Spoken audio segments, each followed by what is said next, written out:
Un peu, donne. Et Festival Ogomania, an balimaw ani an filɛbagaw bɛɛ lajɛlen an b'a yira u la k'a fɔ an bɛ Bamako ni wagati na Festival Ogomania n'ale dɔgɔnɔw ka ɲɔgɔn kunbɛnba ye mun bɛ kɛ Bamako san o san ani dɔgɔnɔw bɛ ɲɔgɔn fɛ nin wagati in na an nana kɛnɛ kan k'a dɔn mun de b'a ko kɔnɔna la aw yɛrɛ ɲɛ bɛ fini fɛn o fɛn na nin ye a bɛ i n'a fɔ Mali dɔgɔnɔ bɛɛ lajɛlen de bɛ nin kɛnɛ in kan yan fini ninnu b'o yira culture dɔgɔnɔw ka culture n'u ka laadalakow ye o bɛɛ lajɛlen de yiralen don nin kɛnɛ in kan fini u ka ɲɔgɔn kunbɛn in kɛnɛ kan i b'a ye fini modèle suguya bɛɛ bɛ yan a bɛɛ ye traditionnel ye an bɛ aw bɛɛ lajɛlen fo folikɛlaw filɛ nin ye ninnu de bɛna ka na foli duman kɛ mɔgɔw kunna o fana bɛ culture présenter donc a filɛ nin an bɛ kuma di u yɛrɛ ma u b'u tɔgɔ ani u jamu fɔ an ɲɛna ani olu yɛrɛ jɔyɔrɔ ye mun ye Festival Ogomania kɛnɛ kan yan yɔrɔ la an bɛ gɛrɛ u la kelen kelen. D'accord. En balimaw, voilà les jeunes dogons, les jeunes musiciens. Folikɛlaw, aw bɛ fo kosɛbɛ parce que n'a fɔra festival aw de b'a diya kosɛbɛ. An bɛ kuma di aw dɔ ma mɔgɔ min bɛ se ka dakuruɲɛ fila f'an ye aw ka présence yan. Ka kuma di jɔn ma? An bɛ se ka kuma di an balimamuso ma walima an balimakɛ. Voilà kɔrɔ i bɛ hakɛ to aw bɛ gɛrɛ. Donc a jɔ an ka caméra ninnu labɛn kosɛbɛ. Voilà donc Festival Ogomania n'i ye Ogomania ta k'a lajɛ i b'a ye dɔgɔnɔkan don. Donc kɔrɔ i b'i tɔgɔ ani jamu f'an ɲɛna i ka sɔrɔ ka an ka sɔrɔ k'an da don an ka babu la. Ok ne tɔgɔ ko Dawuda Banu ka bɔ Banɲagara. D'accord Dawuda Banu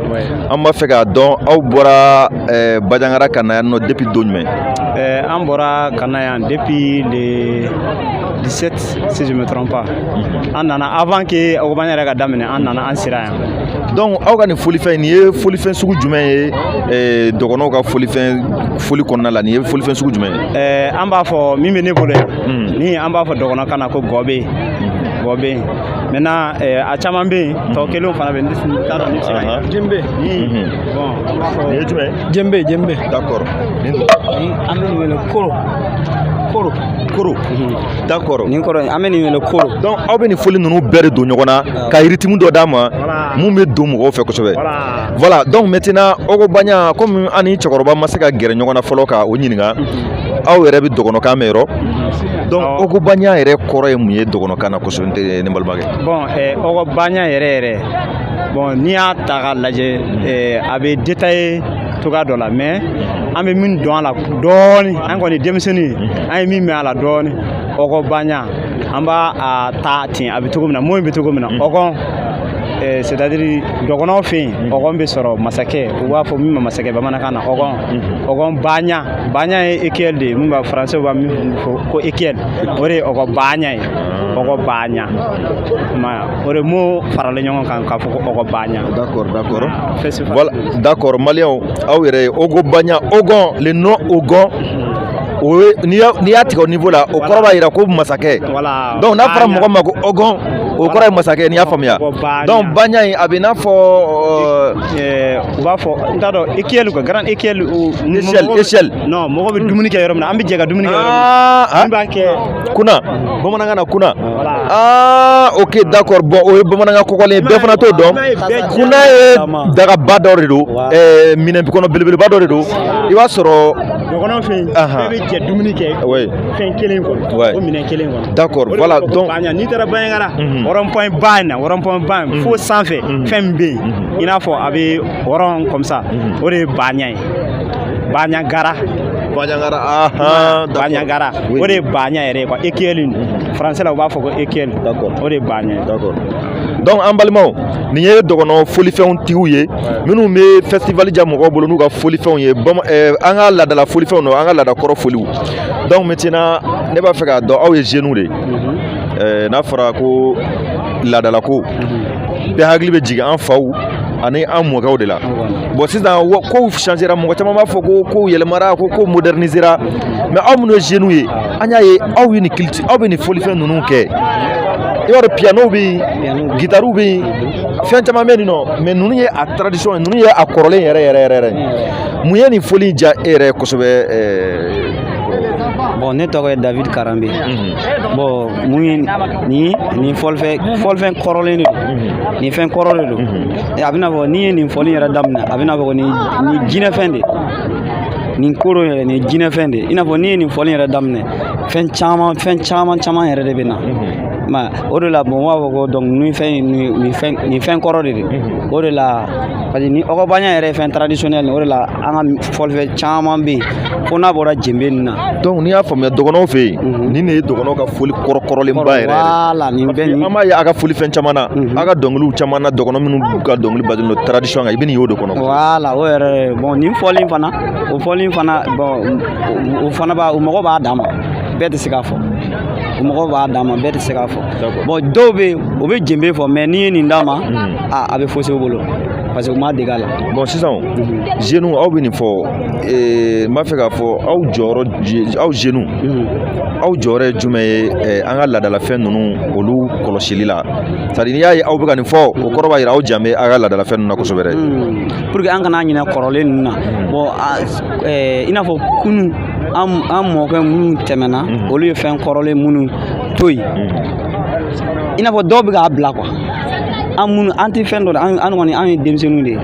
an ye fitinin minnu sɔrɔ an bɛ ka ɲininkali kɛ maakɔrɔba ninnu na a fɛn kɔrɔlen ninnu o bɛ kɛ cogo di an b'o ye cogo di an bɛna o lasɔrɔ cogo di donc an b'o ɲɛɲini ninnu fɛn ninnu filɛ nin ye ninnu ye fɛn kɔrɔlen ninnu de ye o kɔrɔ b'a jira aw ye nin kanu wa aw t'a fɛ k'a bila aw b'a fɛ ka to aw faw ka taabolo in kɔ toujours parce que n'a y'a to yen an bɛ yɔrɔ o yɔrɔ nin b'an bolo surtout n'i y'a ye koro in nin fɛn in kelen yɛrɛ parce que y a tendance à mɔgɔ caman bɛ yen u b'a fɛ ka fɛn ninnu bila folifɛn kɔrɔlen caman bɛ yen u bɛ k'a bila maintenant an kɔni y'a mɛn a caman y'a mɛn an ye min ye an b'o valoriser ka lasegin ka na bila an ka folifɛn ninnu na kelen a caman yɛrɛ ma na yɛrɛ comme an bɔra Bandiagara bon ɲinan y'an siɲɛ fɔlɔ ye yan sinon a caman ma na san wɛrɛ ni Ala sɔnna an bɛna n'a camanba ye folifɛn ninnu nin kɔrɔ b'a jira an bɛ se k'an jigi da jeunes kan an ka laadalafɛnw gardeli la an tɛna ɲinɛ o kɔ parce que aw kɛlen don ka fɛn ninnu minɛ ni barika ye cogo min na nin b'a jira k'a fɔ fɛn ninnu tɛna tunun mais ni aw bɛ ka nin foli ninnu kɛ aw bɛ se ka waati joli kɛ ka nin fɔ k'a sɔrɔ hali aw t'a dɔn ko sɛgɛn ye fɛn min ye e yɛrɛ personnellement ni e bɛ nin fɔ a bɛ sitanɛ mun don e fari la walima a b'i fari foni cogo min na e bɛ se ka waati joli kɛ k'a sɔrɔ e yɛrɛ t'a dɔn ko sɛgɛn ye fɛn min ye nin ɲininkali diyara n ye ne ta ye kɔni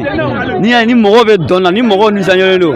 an ka taa n t'a dɔn n sɛgɛnna n b'a fɔ ko n t'a dɔn n sɛgɛnna tellement fɛn kanu yɛrɛ bɛ na fɛn kɔrɔlen ninnu n'est-ce pas ni mɔgɔw ma sɛgɛn kɔni an ka taa comme su bɛ ka ko lumière bɛ ka dibi bɛ ka don an bɛ aw fo kosɛbɛ vraiment nin diyara n ye ka se ka Ogon yɛrɛ kɔrɔ dɔn fɔlɔ donc ka tila k'a dɔn aw ka folifɛn ninnu u b'aw bolo valeur mun b'a la aw bolo wa aw cɛsirilen don a kana tunu cogo min na vraiment c'est un plaisir o ye ko ɲumanba de ye n ka cɛ an bɛ dugawu kɛ halisa Mali laadalafɛn ninnu Ala ka n'u tunu an na quoi merci beaucoup n'Ala sɔnna ja ninnu a bɛ n'u ye plateforme a b'an ka plateforme kan a bɛ n'u ye internet sanfɛ yɔrɔ caman na nin kumakan in fana sini ni Ala sɔnna an yɛrɛ bɛ émission kɛ radio la n bɛ nin kumakan in passer sini radio so la ni Ala sɔnna ma n terikɛ dɔgɔnɔ caman bɛ nin nɔ nin yɔrɔ la n bɛ n terikɛ dɔ n ka auditeur ba dɔ bɛ nin nɔ ko Alimami Karambe a bɛ Arasabugu la Moribabugu fanfɛla la n b'a fɔ kosɛbɛ n terikɛw bɛ yen nɔ an tɛmɛ Kasoge u ka ca Sagara bɛ yen Gawusu Sagara bɛ yen Amadu Sagara bɛ yen Isa Sagara bɛ yen u ka ca quoi vraiment aw bɛɛ folen don an bɛ yan nin nɔ an content don vraiment ani an ka groupe tɔgɔ aw ka groupe voilà n b'a fɛ k'a fɔ groupe de don a bɛ se k'o yɔrɔ in fana fɔ kosɛbɛ parce que ni aw ka groupe ninnu tuma dɔ la an b'a ye a dɔw bɛ voyager ka taa hali tubabu jamanaw kan ni Mali ka fɛnbaw wulila aw bɛ wele a bɛ se ka groupe in tɔgɔ fɔ kosɛbɛ maaw k'a mɛn voilà an bɛ se ka groupe in tɔgɔ fɔ an ka troupe yɛrɛ tɔgɔ Giriba Yɛndɛ o kɔrɔ ye jumɛn ye bamanankan na vision l'avenir en français vision l'avenir voilà sini ɲɛsigi bamanankan na troupe Giriba Yɛndɛ Giriba Yɛndɛ voilà ok vision l'avenir an ka sini lajɛ d'accord sini ɲɛsigi merci beaucoup les jeunes Dogon vraiment ça fait plaisir aw ni ce n'i ko Giriba Yɛndɛ de Bandiagara presque caman b'an dɔn n bɛ se ka ɲininkali kelen poser comme waati kɔni tɛmɛlen don mais ga minnu jɔlen filɛ nin ye kɔnɔna in na fo fɛnw caman tonnen b'a sanfɛ o ga in tɔgɔ ye jumɛn ye i n'a fɔ an b'a fɔ min ma ko kazi toguna toguna in bɛ bon kazi o ye gɛn toguna ye fɔ yiri b'a kɔrɔ cɛkɔrɔbaw bɛ sigi a kɔrɔ a sanfɛla ka gira a bɛ k'i kɔnɔ k'a bɛna bin